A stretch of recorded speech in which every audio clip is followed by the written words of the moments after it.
Okay भाई लोग, तो आप सबका बहुत बहुत स्वागत है।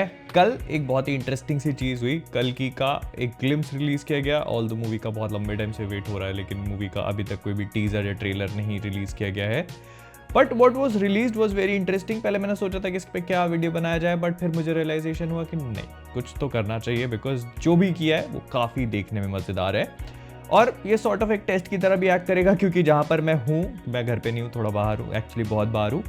तो वहां से इंटरनेट स्पीड इतनी ज्यादा गटर में गिरी हुई है कि अपने को अपने ऐसा लगता है कि भाई अंबानी जी, थैंक यू सो मच मोटा भाई। बट या द मेन थिंग इज कि जो कल अश्वत्थामा वाला कल की का अनाउंसमेंट वीडियो था, दैट वाज सुपर। मतलब देख के मेरे को मजा आ गया। और मैंने पहले भी कहा है कि मैं कल की वाली पूरी मूवी से काफी सारी एक्सपेक्टेशंस लेके चल रहा हूँ, क्योंकि मुझे समझ में आ रहा है कि वो किस कॉन्सेप्ट पे बात कर रहे हैं और उस मूवी का कितना ज्यादा पोटेंशियल है। क्योंकि वो एक सिंपल फ्यूचर डिस्टोपियन वाली मूवी नहीं होने वाली है, जो हमको बस एक ऐसा फ्यूचर दिखाएगी जहां पर कुछ भी अच्छा नहीं है और फिर एक कल की का अवतार आएगा and he is going to change everything. नहीं, ये मुझे लगता है कि काफी डीपर लेवल पे जाएगी और उसके अलावा हमको बहुत सारी और भी चीजें देखने को मिलेगी, हमारी हिस्ट्री, हमारे कल्चर से related. And this glimpse actually proves what I think. लेकिन एक एक करके सब चीजों के बारे में बात करना शुरू करते हैं, मेरे डार्क सर्कल्स को इग्नोर करते हुए। तो सबसे पहले अमिताभ बच्चन के कैरेक्टर को हम इस पूरी एक मंदिर वाली सेटिंग में देखते हैं, जो हम लोगों ने पुराने ग्लिम्स में भी देखा था।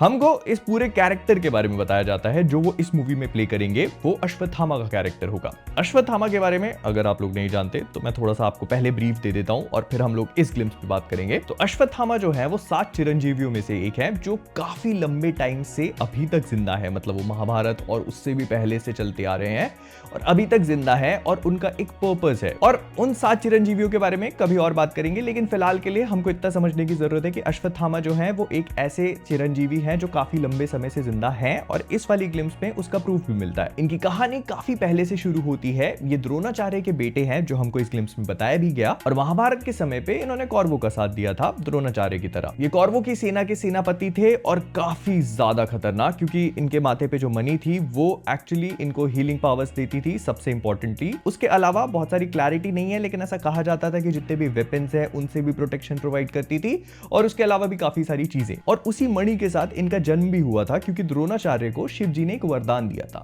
Now this is where it gets very interesting, क्योंकि पूरी की पूरी महाभारत में द्रोणाचार्य और अश्वत्थामा काफी ज्यादा फॉर्मिडेबल एडवर्सरीज बन जाते हैं पांडवों के लिए।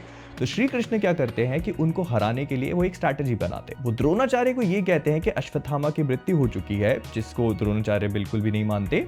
लेकिन फिर वो युधिष्ठिर से ये चीज बुलवाते हैं, क्योंकि युधिष्ठिर जो है वो झूठ नहीं बोल सकते थे। तो वो अश्वत्थामा नाम के एक हाथी को मरवा देते हैं, और युधिष्ठिर के कहने पर जब द्रोणाचार्य इस बात को मान लेते हैं तो अपने सारे के सारे अस्त्रों को त्याग देते हैं और उसके बाद उनकी मृत्यु हो जाती है।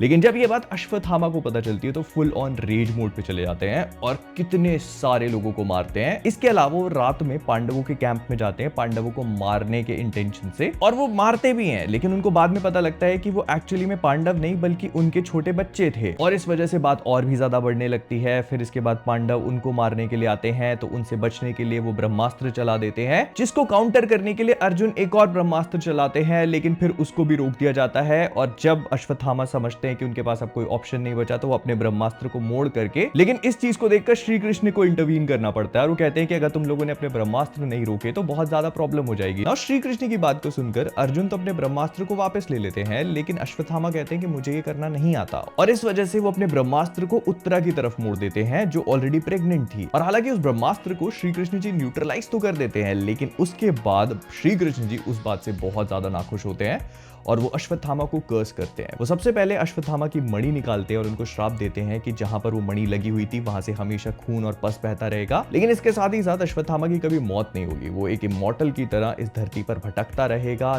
दर्द में, पेन में, और उसका एक पर्पस है, और वो पर्पस है कल्कि को ढूंढना, जो कि विष्णु जी का एक अवतार है। लेकिन उस पर्पस को कंप्लीट करते करते कई साल बीत जाएंगे, एंड आई थिंक कल्कि जो हम मूवी देखने वाले हैं, that is what the movie is all about. Now जितना भी जो कुछ भी मैंने आपको बताया, ये मुझे जो समझ में आया और जितना मैं समझ पाया वो था। हो सकता है कि मैं काफी ज्यादा गलत बता रहा हूँ, हिस्टोरिकली एक्यूरेट ना हो, तो वो सारी चीजें आप मुझे कमेंट्स में बता देना। अब अगर हम लोग मूवी पे बात करें, जो हम लोगों ने ग्लिम्स में देखा, तो यहाँ पे काफी सारी चीजें इंटरेस्टिंग फील होती है। सबसे पहले तो अमिताभ बच्चन को डीएज किया हुआ इन लोगों ने, वो मैंने बिल्कुल भी एक्सपेक्ट नहीं किया था एंड लुक्स एब्सोल्युटली फैबुलस। अगर आप इस पूरी इमेज को देखते हो तो वो काफी अच्छी तरह से टेक्नोलॉजी को यूज करती है और आपको ऐसा लगता भी नहीं है कि वो वीएफएक्स से जनरेटेड है। पहले तो मुझे लगा कि उन लोगों ने स्टैंड इन किसी दूसरे एक्टर का इस्तेमाल किया हुआ है, बट फिर धीरे धीरे इसके बारे में और स्टडी किया तो आई रियलाइज कि नहीं, उन्हीं को डीएज किया हुआ है and it looks completely supply. फिर इसके बाद अगर आप और भी देखने की कोशिश करते हो और इस पूरी सीक्वेंस को समझने की कोशिश करते हो, हमको ये समझ में आता है कि एक छोटा बच्चा है जिसका नाम राया है और वो अश्वत्थामा के टेंपल में आता है जो शिव जी की पूजा कर रहे हैं। अश्वत्थामा शिव जी के एक बहुत बड़े भक्त रहे हैं एंड मैं अपने आप को काफी लकी समझता हूं कि मैं असीरगढ़ के उस किले में उस शिव जी के मंदिर में गया हूं जहां पर ऐसा बोला जाता है कि अभी भी अश्वत्थामा आते हैं और शिव जी को दिया लगाते हैं, जो दिया हम इस पूरी टेंपल वाली सीक्वेंस में देख सकते हैं जो जल रहा है उनके साइड में। और हालांकि उस टेंपल में और इस टेंपल में काफी डिफरेंस है जो मैंने रियल लाइफ में विटनेस किया है, लेकिन फिर भी इन लोगों ने सिमिलैरिटीज क्रिएट करने की कोशिश करी है। ऑब्वियसली उसको थोड़ा स्टाइलाइज्ड लुक प्रोवाइड किया हुआ है क्योंकि असीरगढ़ का जो किला है और जो उसमें टेंपल है वो काफी वोर्न डाउन है और वहां पे जो शिवलिंग है वो भी काफी पुराना सा फील होता है, लेकिन यहां पर इन लोगों ने एक काफी इंटरेस्टिंग लुक प्रोवाइड करने की कोशिश करी है। लेकिन इसके साथ ही साथ अगर आप इस टेंपल पे भी ध्यान देते हो तो हम यहाँ पर कई सारी और भी स्टैचूज को देख सकते हैं जो मुझे लगता है कि दूसरे चिरंजीवियों की होगी। हो सकता है कि वहां साइड में परशुराम जी हो या फिर हनुमान जी भी हो, इसके अलावा भी और बहुत सारे। लेकिन the interesting part about this is कि यहाँ पर जो बच्चा आता है ये इनसे बहुत सारी अलग अलग लैंग्वेजेस में कम्युनिकेट करने की कोशिश करता है, थिंकिंग कि अश्वत्थामा उनकी भाषा को समझ नहीं पा रहे हैं।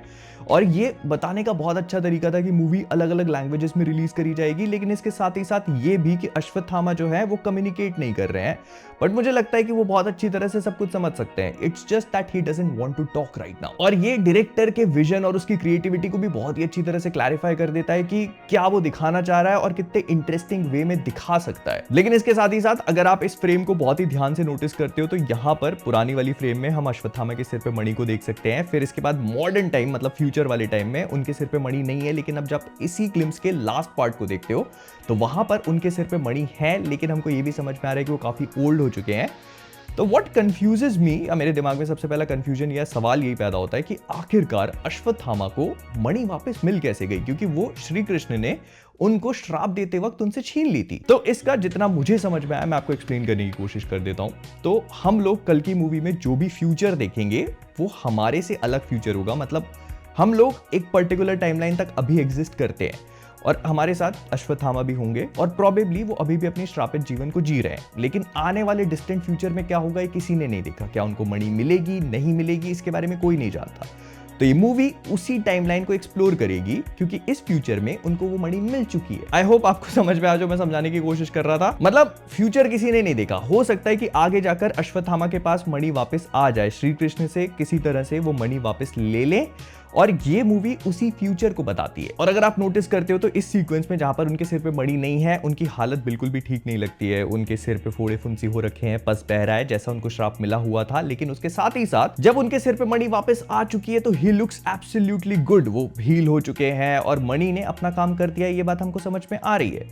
लेकिन फिर एक चीज और भी नोटिस होती है, इनके पास जो स्टिक है that is not an ordinary stick जितना मुझे समझ में आता है, क्योंकि प्रभास और कल्कि का जो कुछ टाइम पहले पोस्टर रिलीज किया गया था उसमें यही same stick, I am not so sure but I think यही सेम स्टिक प्रभास के पास में भी थी। तो क्या ऐसा हो सकता है कि यही स्टिक वो प्रभास को प्रोवाइड करेंगे या फिर प्रभास का कैरेक्टर जो कल्कि होगा वो उनसे लेगा? तो क्या ऐसा हो सकता है कि अश्वत्थामा का जो पूरा पर्पस है वो अपनी स्टिक को कल्कि तक पहुंचाना है या वो किसी फॉर्म का वेपन है? ये सारी चीजें अभी तक क्लियर नहीं है। जब मैं असीरगढ़ के उस मंदिर में गया था तो वहां पर जो पंडित जी थे उन्होंने भी यही बताया था कि अश्वत्थामा आते हैं और सुबह दिया लगाते हैं। तो यहाँ पर भी हम उस चीज को देख सकते हैं एंड आई एम ग्लैड कि उस चीज को बहुत ही अच्छी तरह से पोर्ट्रे भी किया गया है। लेकिन इस पूरे वीडियो को देखकर मुझे लगा कि अश्वत्थामा पे बात करनी चाहिए सिंस उनकी कहानी इतनी इंटरेस्टिंग है। लेकिन इससे ज्यादा मुझे ऐसा लगता है कि मूवी जो होगी आगे जाकर और भी चिरंजीवियों को एक्सप्लोर करेगी, क्योंकि पॉसिबिलिटी लग रही है। अभी देखते हैं कि कैसा क्या होगा, इसके बारे में और भी बात करेंगे जैसे जैसे मूवी की और भी चीजें ड्रॉप होती हैं। तो इसको इतना ही रखते हैं और ज्यादा लंबा नहीं करते। Bye bye, tata, take care, I will see you guys soon. Video को लाइक करना अगर पसंद आया तो। जाने से पहले फ्लिकवर्स से मैं हूं मोहित, बाकी देख लेना अपने हिसाब से।